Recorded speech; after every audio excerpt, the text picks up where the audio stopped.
যত বাধার প্রাচীর আসুক, নির্বাচন কমিশন তার নির্বাচনের দিকেই এগিয়ে যাবে। অপরাধী যত শিকড় থাক না কেন, সমস্ত শিকড় টেনে তুলে ফেলা হবে।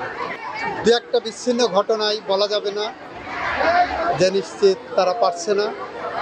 নিশ্চয়ই এগুলো বিচ্ছিন্ন ঘটনা হিসেবে আমরা দেখছি এবং আমরা মনে করি সরকার এবং নির্বাচন কমিশন সর্বোচ্চভাবে আগামী নির্বাচন অনুষ্ঠান করার জন্য, শান্তিপূর্ণভাবে করার জন্য বদ্ধপরিকর এবং যত বাধার প্রাচীর আসুক, নির্বাচন কমিশন তার নির্বাচনের দিকেই এগিয়ে যাবে।